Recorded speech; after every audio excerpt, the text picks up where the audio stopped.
앞이 보이지 않을 때 우리는 쉽게 생각합니다. 이제 방법이 없는 걸까? 할 만큼 해봤고 기다릴 만큼 기다렸는데도 달라지는 것이 보이지 않을 때가 있습니다. 오늘 사도행전 27장에는 정말로 가능성이 없다고 판단했던 사람들이 나옵니다. 성경은 그들의 상태를 이렇게 기록합니다. 구원의 여망마저 없어졌더라.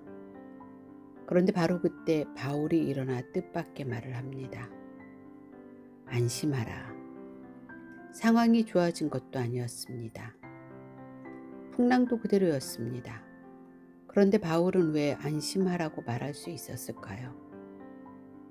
그리고 실제로 이 이야기는 그들이 예상했던 것과 전혀 다른 곳에서 끝납니다. 어쩌면 우리도 너무 일찍 길이 없다고 결론 내리고 있는 것은 아닐까요? 오늘 사도행전 27장에서 아무것도 보이지 않을 때에도 왜 아직 길이 있다고 말할 수 있는지 그 이야기를 함께 묵상해 보겠습니다.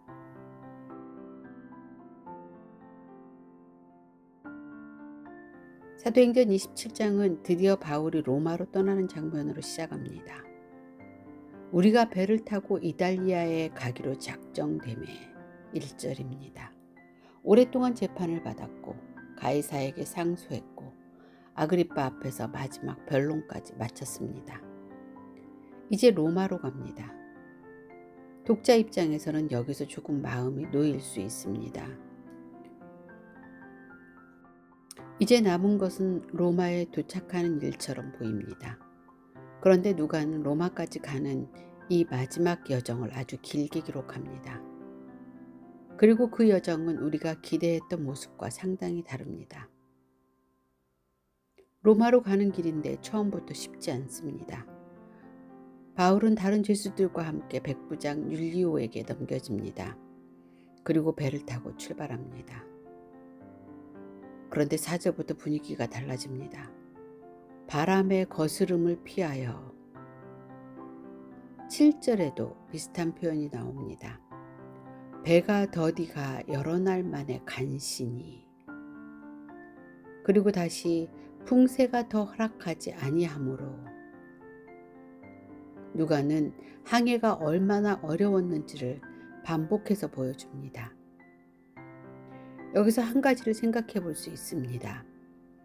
바울이 로마로 가는 방향 자체는 잘못되지 않았습니다.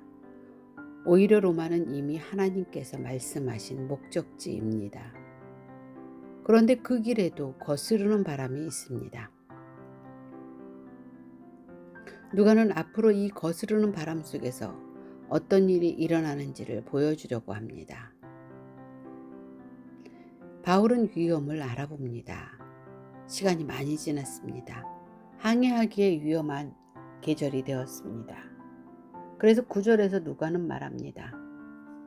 금식하는 절기가 이미 지났으므로 항해하기가 위태한지라. 바울이 사람들에게 권합니다. 10절입니다. 여러분이여 내가 보니 이번 항해가 하물과 배만 아니라 우리 생명에도 타격과 많은 손해를 끼치리라. 여기서 조심해서 볼 것이 있습니다. 뒤에 나오는 천사의 메시지와 이 말을 똑같이 취급할 필요는 없습니다. 23절 이후에는 바울이 분명히 하나님의 사자가 내 곁에 서서 말하였다고 밝힙니다. 하지만 10절에서는 그런 설명이 없습니다. 따라서 여기서는 계절과 상황을 보면서 내린 현실적인 판단으로 읽는 것이 자연스럽습니다. 믿음이 있는 사람이라고 해서 모든 판단을 특별한 계시로 하는 것은 아닙니다. 상황을 봅니다. 경험을 사용합니다. 위험을 판단합니다. 그리고 필요하면 의견을 말합니다. 신앙은 현실적인 판단을 없애지 않습니다. 그런데 11절을 보면 백부장은 바울의 말을 따르지 않습니다. 백부장이 선장과 선주의 말을 바울의 말보다 더 믿더라. 백부장의 입장에서도 이유가 있었습니다. 항해의 전문가는 선장과 선주입니다. 그리고 12절을 보면 그 항구에서 겨울을 보내는 것도 적절하지 않았습니다. 그래서 대부분의 사람이 출항하자고 결정합니다. 그런데 바로 다음 장면이 아주 흥미롭습니다. 남풍이 순하게 불기 시작합니다. 3절입니다. 남풍이 순하게 불매 그들이 뜻을 이룬 줄 알고 닻을 감아 그레데 해변을 끼고 항해하더니 출항하자는 판단을 했습니다. 그리고 실제로 바람까지 좋아졌습니다. 남풍이 순하게 붑니다. 그러니 사람들은 자연스럽게 생각했을 것입니다. 우리 판단이 맞았구나. 그런데 얼마 지나지 않습니다. 14절입니다. 얼마 안 되어 섬 가운데로부터 위라굴로라는 광풍이 크게 일어나니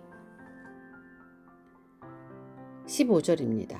배가 밀려 바람을 맞추어 갈 수 없어 가는 대로 두고 쫓겨가다가 조금 전까지는 뜻을 이룬 줄 알았습니다. 그런데 이제는 가는 대로 두고 쫓겨갑니다. 사람이 통제하던 항해가 통제할 수 없는 항해가 되어버렸습니다. 풍랑이 시작되자 사람들은 할 수 있는 일을 합니다. 16절부터 보면 작은 배를 붙잡습니다. 17절에서는 줄을 가지고 선체를 둘러 감습니다. 18절입니다. 우리가 풍랑으로 심히 애쓰다가 이튿날 사공들이 짐을 바다에 풀어버리고 사흘째 되는 날에 배의 기구를 그들의 손으로 내버리니라 라고 합니다. 이 사람들은 포기하고 앉아있지 않았습니다. 살기 위해 할 수 있는 것을 계속합니다. 우리는 하나님의 도움을 이야기할 때 자칫 인간의 행동을 반대편에 놓을 때가 있습니다.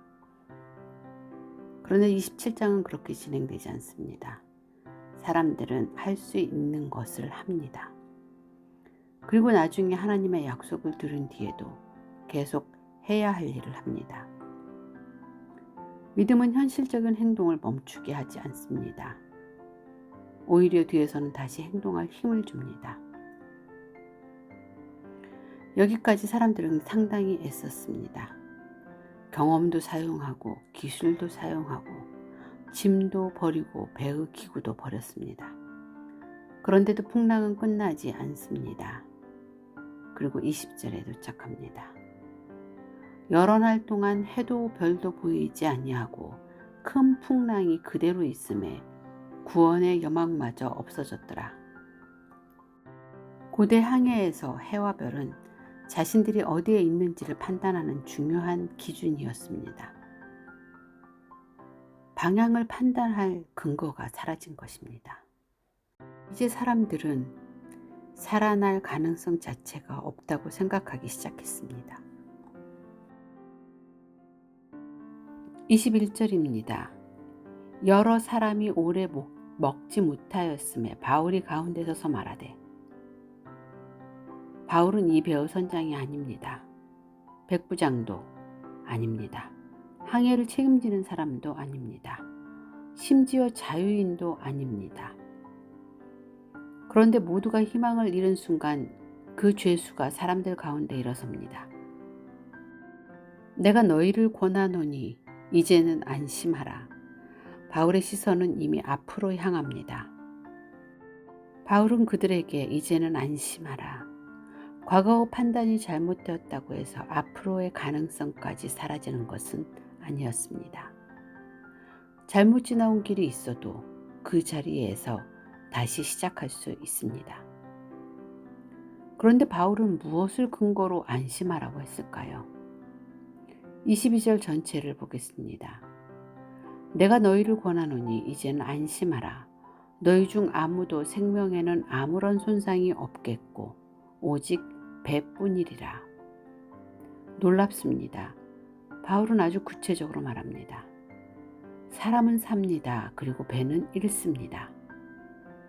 여기서부터 성경이 말하는 희망이 막연한 낙관과 달라집니다.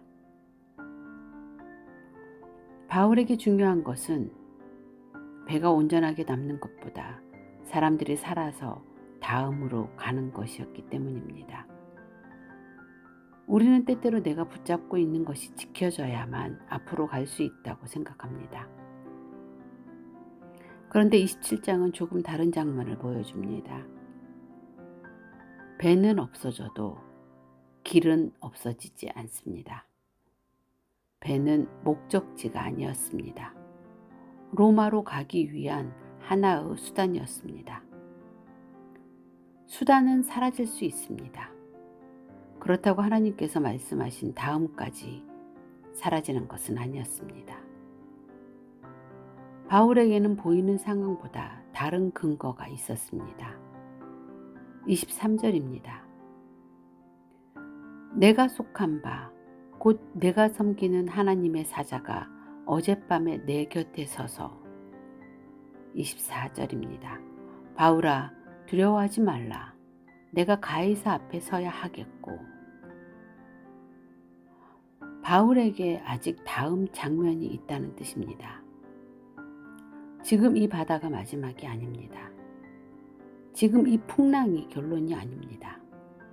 바울은 가이사 앞에 서야 합니다. 그렇다면 적어도 바울에게 한 가지는 분명합니다. 여기서 끝날 수는 없습니다. 그리고 하나님의 말씀은 거기에서 끝나지 않습니다. 바울만 살아나는 것이 아닙니다. 바울과 함께 배에 타고 있는 사람들까지 포함됩니다. 바울의 말을 듣지 않았던 사람들도 있습니다. 그런데 하나님께서는 너와 함께 항해하는 자를 다 내게 주셨다고 말씀하십니다. 바울이 다시 사람들에게 말합니다. 그러므로 여러분이여 안심하라. 나는 내게 말씀하신 그대로 되리라고 하나님을 믿노라. 여기서 다시 안심하라가 나옵니다. 바울이 사람들에게 안심하라고 말할 수 있었던 이유가 이제 분명해집니다. 바뀐 것은 상황이 아니라 바울이 붙잡고 있는 근거입니다. 내게 말씀하신 그대로 되리라고 하나님을 믿노라. 이것이 신앙에서 굉장히 중요한 부분입니다. 믿음은 내가 원하는 대로 될 것이다 라고 강하게 생각하는 것이 아닙니다. 바울은 자기가 원하는 결과를 만들어서 믿은 것이 아닙니다. 말씀하신 그대로, 이것이 기준입니다. 하나님께서 말씀하신 것과 내가 원하는 것을 구분하는 것입니다. 바울이 원하는 방식으로 편안하게 로마에 도착하는 것도 아닙니다. 배는 지켜지지 않습니다. 그러나 하나님께서 말씀하신 것은 이루어집니다. 사람들은 살아남습니다. 그리고 바울은 로마를 향해 계속합니다. 이것이 오히려 마음을 놓이게 합니다. 왜냐하면 모든 것을 내가 원하는 모양으로 만들어내야 하는 것이 아니기 때문입니다. 내가 모든 변수를 통제해야 하는 것도 아닙니다. 하나님께서 하시는 일까지 내가 책임질 필요는 없습니다. 나는 내가 해야 할 것을 하고 하나님께서 말씀하신 것을 신뢰하면서 다음 한 걸음을 가는 것입니다. 그런데 26절에서 바울은 아주 현실적인 말을 덧붙입니다. 그런즉 우리가 반드시 한 섬에 걸리리라. 여전히 난파의 과정이 남아 있습니다. 그런데 바울은 두려움에 끌려가지 않습니다. 왜냐하면 난파와 끝은 같은 것이 아니기 때문입니다. 이 배는 끝날 수 있습니다. 그러나 사람들의 이야기는 계속됩니다. 약속을 믿는다고 아무것도 하지 않는 것은 아닙니다. 그로부터 여러 날이 지나 사공들이 어느 육지에 가까워지고 있다고 생각합니다. 깊이를 재어봅니다. 20길이 나옵니다. 조금 더 가서 다시 재니 15길입니다. 육지가 가까워지고 있습니다. 30절에서 문제가 생깁니다. 사공들이 배에서 도망가려고 합니다. 이들은 배를 다룰 줄 아는 사람들입니다. 자기들만 살려고 거룻배를 내려놓습니다. 그때 바울이 백부장과 군인들에게 말합니다. 이 사람들이 배에 있지 아니하면 너희가 구원을 얻지 못하리라. 잠깐 생각해 보십시오. 하나님께서는 조금 전에 분명히 모두 살아남을 것이라고 말씀하셨습니다. 그렇다면 바울이 이렇게 말할 수도 있었을 것입니다. 괜찮습니다. 하나님이 다 살려주신다고 했으니 사공들이 가든 말든 상관없습니다. 하지만 바울은 그렇게 하지 않았습니다.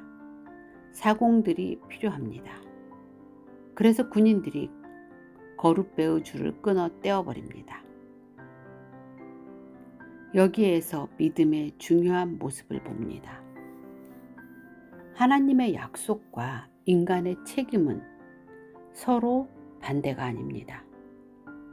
하나님께서 하신다고 해서 사람이 해야 할 일이 없어지는 것이 아닙니다. 오히려 약속이 있기 때문에 지금 해야 할 일을 할 수 있습니다. 하나님의 말씀을 믿지만 사공들이 배에 남아 있어야 한다고 판단합니다. 믿음은 현실을 무시하는 것이 아닙니다. 믿음은 내가 할 수 없는 것까지 통제하려는 것도 아니고 내가 해야 할 것까지 하나님께 넘겨버리는 것도 아닙니다.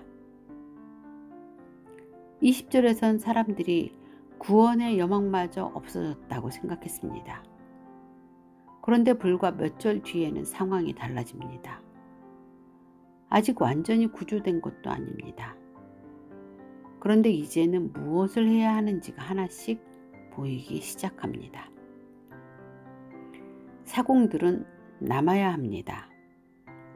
닻을 내립니다. 날이 밝기를 기다립니다. 그리고 다음 장면에서는 사람들이 다시 음식을 먹기 시작합니다. 길 전체가 한꺼번에 보인 것이 아닙니다. 그 순간 해야 할 다음의 하나가 보이기 시작한 것입니다. 우리는 길이 있다고 하면 처음부터 끝까지 다 보여야 한다고 생각할 때가 있습니다. 하지만 27장에서는 그렇지 않습니다. 하나님께서는 바울에게 로마까지 가는 세부 항로를 전부 설명하지 않으셨습니다. 다만 네가 가이사 앞에 서야 한다고 말씀하셨습니다.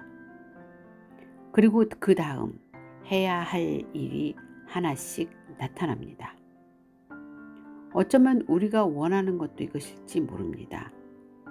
모든 답을 한꺼번에 아는 것이 아니라 다음이 있구나 라는 것. 그리고 그러면 지금 이것을 하면 되는구나 라는 것. 그 정도 빚만 있어도 사람은 다시 움직일 수 있습니다. 바울이 사람들에게 말합니다.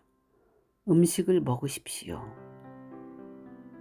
오랫동안 먹지 못하고 지쳐있던 사람들에게 먼저 먹으라고 합니다. 그리고 바울 자신이 떡을 들어 하나님께 감사하고 먹기 시작합니다. 그러자 성경은 아주 아름다운 말을 기록합니다.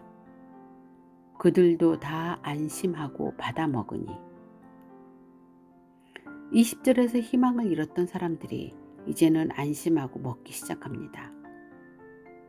상황이 완전히 해결되기 전에 사람들의 마음이 먼저 살아나기 시작한 것입니다. 무려 10나흘입니다. 사람들은 극도 긴장 속에서 제대로 먹지 못했습니다. 34절입니다. 음식 먹기를 권하노니 이것이 너희의 구원을 위한 것이요 너희 중 머리카락 하나도 잃을 자가 없으리라. 하나님의 약속을 믿는 바울이 사람들에게 하는 일이 현실과 동떨어져 있지 않습니다. 먹어야 합니다. 곧 육지로 들어가야 하고 헤엄을 쳐야 할 수도 있습니다. 그러려면 몸에 힘이 있어야 합니다. 믿음이 사람을 현실 밖으로 데리고 가지 않습니다. 오히려 지금 필요한 일을 하게 합니다.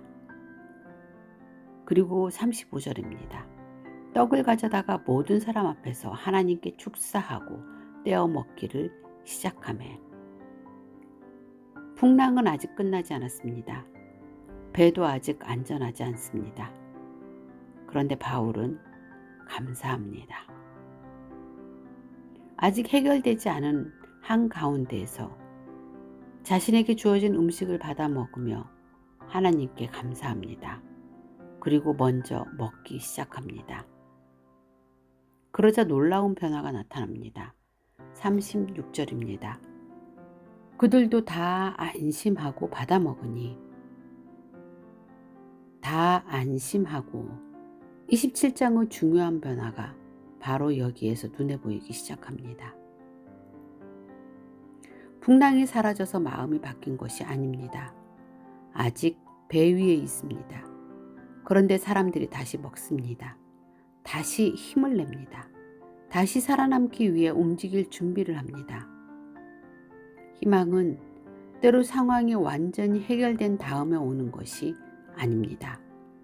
앞으로 갈 수 있다는 가능성이 생기면 사람은 해결되기 전에도 다시 움직일 수 있습니다. 누가는 왜 276명이라는 숫자를 기록했을까요?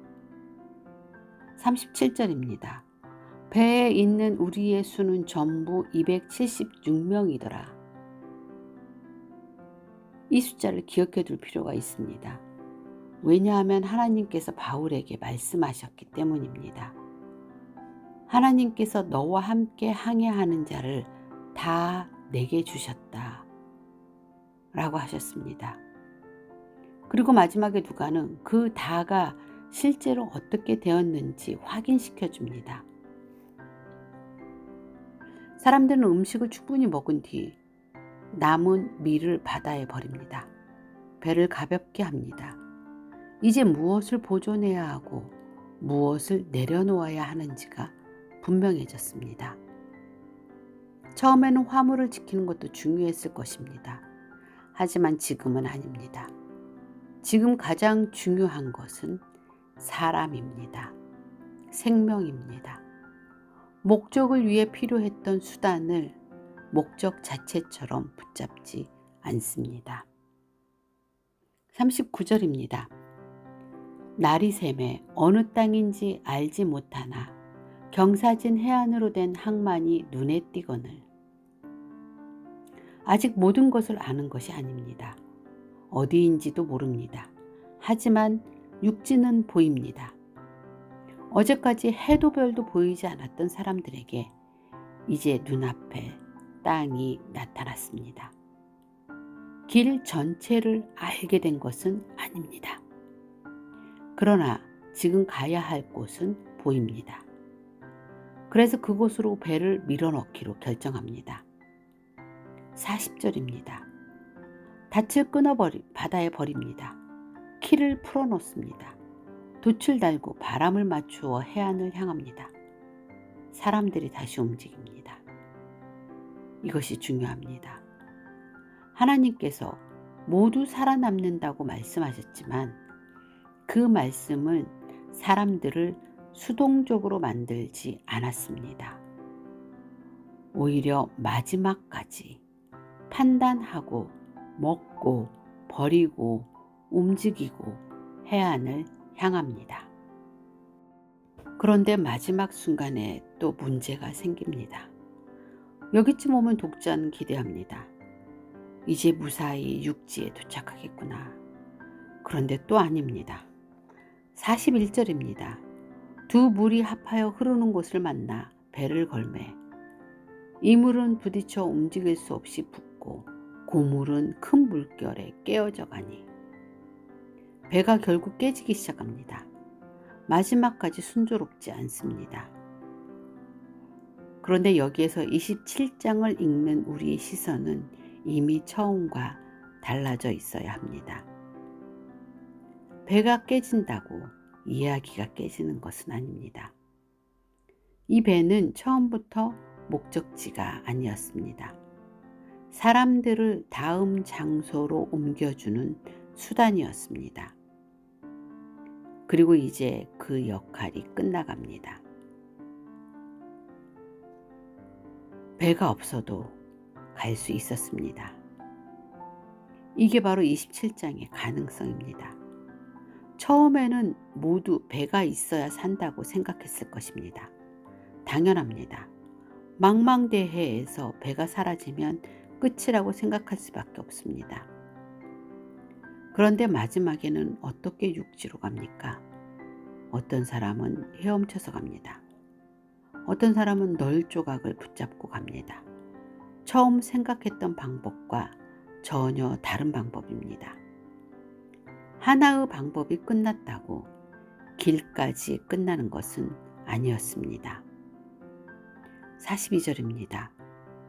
군인들은 죄수가 헤엄쳐서 도망할까 하여 그들을 죽이는 것이 좋다 하였으나, 그런데 죄수들이 도망가면 군인들이 책임을 져야 합니다. 그래서 죄수들을 죽이자는 이야기가 나옵니다. 바울에게는 풍랑만 문제가 아니었습니다. 배가 깨지는 것만 문제도 아니었습니다. 마지막까지 예상하지 못했던 변수가 생깁니다. 그런데 43절입니다. 백부장이 바울을 구원하려 하여 그들의 뜻을 막고, 처음에 바울의 말을 듣지 않았던 바로 그 백부장입니다. 그 백부장이 바울을 살립니다. 사람의 관계도 달라졌습니다. 처음에는 바울이 단지 호송해야 할 죄수 가운데 하나였습니다. 그런데 이제 백부장은 바울을 죽게 두고 싶지 않은 사람이 되었습니다. 44절입니다. 그 남은 사람들은 널조각 혹은 배 물건에 의지하여 나가게 하니 마침내 사람들이 다 상륙하여 구조되니라. 여기서 누가가 사용한 단어를 놓치면 안 됩니다. 모두 다 276명입니다. 희망이 없다고 생각했던 사람들이 모두 살아서 육지에 섭니다. 그렇다면 27장이 우리에게 주는 희망은 무엇입니까? 우리는 어떤 일이 잘 되지 않을 때 지금 가지고 있는 방법이 사라지면 가능성도 함께 사라졌다고 생각합니다. 27장은 말합니다. 그렇지 않을 수 있습니다. 배가 사라져도 널조각이 있었습니다. 널조각도 없는 사람에게는 헤엄칠 힘이 있었습니다. 그리고 결국 모두 육지에 닿았습니다. 지금 내가 아는 방법이 전부라고 생각할 필요는 없습니다. 내가 아직 보지 못했을 수도 있습니다. 아직 다음 장면에 도착하지 않았을 수도 있습니다. 그리고 지금은 전체 길이 아니라 다음 한 걸음만 보이는 때일 수도 있습니다. 바울은 풍랑 한가운데서 사람들에게 말했습니다. 안심하세요. 길은 있습니다. 단지 보이지 않는다는 이유로 내일의 가능성까지 미리 닫지는 마십시오. 길이 보이지 않는 것과 길이 없는 것은 같은 말이 아니었습니다. 바울도 처음부터 모든 과정을 알고 있었던 것은 아닙니다. 하지만 자신에게 주어진 말씀을 믿었고 그 순간 해야 할 일을 하나씩 해나갔습니다. 성경을 삶의 언어로, 여기는 인사이드 안쪽입니다.